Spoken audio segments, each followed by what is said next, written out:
How's it going, gamer? You got hands here, and today in Dauntless we're going to show you an epic hammer build, so get ready. I wanted to show you a little example before we get started in the actual build.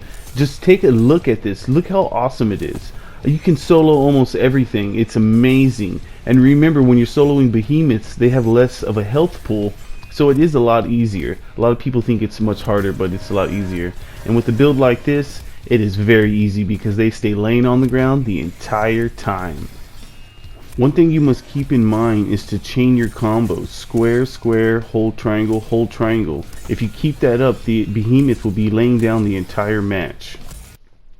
Alright gamer, in this hammer build we'll be using Skarn's Vengeance because it has a natural knockout king cell built in it, and you only need to get it to +2 for this build. It also has a health granting shield that stacks, and it lasts for 12 seconds, and that synergizes with something else we use, and I'm going to show you that in a little bit.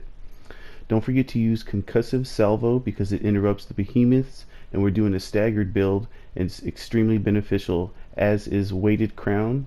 You earn that after leveling up your hammer just a little bit. It's the second mod. Its stagger damage is no longer halved when attacking behemoth legs.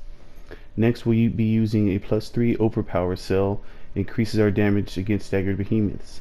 In this, the defensive cell, it's situational. I chose to use Assassin's Vigor cell because it grants health after breaking apart, and I do a lot of soloing with this build. As you see, you could use Fireproof, Iceborne, 9 lives, Shell Shock, Tough. There's many different cells that you could use depending on what you're doing and how you like to play. But again, we're using Assassin's Vigor. Next, we're using the Brow of Ice from Vanguard. It has a built-in knockout king cell as well. You only need to get that to +2. And the mod will be using a +3 overpower cell again, so it stacks to a +6. And on the chest piece we use Mantle of Thorns. That's from Koshai. It's a very awesome armor set. And we'll be using Etheric Frenzy, which grants us Lantern Charge for each hit, and I'm going to show you why that's important later on. Next is Arms of Ice from Pangarn. That will be using Assassin's Vigor cell as well, or you could use whatever you want to, like I mentioned earlier, the situational defensive cell. But Assassin's Vigor cell is where it's at for me, baby. Next is Stride of Thorns from Koshai. Very awesome armor. And then we'll be using +3 conduit cell to reach +6. And Drask's Eye, it's one of my favorite lanterns because the tap button increases your damage +30% for 6 seconds. And the hold does a pretty decent damage, shock damage stack.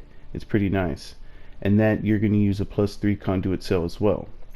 So over here, that creates us having a +6 Assassin's Vigor, with after breaking apart heals us for 300. And like I said, that synergizes with Skarn's Vengeance hammer, which grants us the health stacking shield. So we'll just be constantly healing ourselves and have a health shield that's over our health bar. It's really epic. The +6 conduit is very important because the hammers hit pretty slow and you need any speed boost that you can get, and it also increases the speed boost to all slayers, which is pretty awesome, and that's 25% speed boost. And right here with all of the armors that we just showed you only at +2 in the hammer, that creates us a +6 knockout king, which gives us +30% stagger damage, and after dodging through attack you get +100%. So, and that, if you hit Drask's Eye and you stagger, you're hitting stagger damage, that's already 60% extra damage.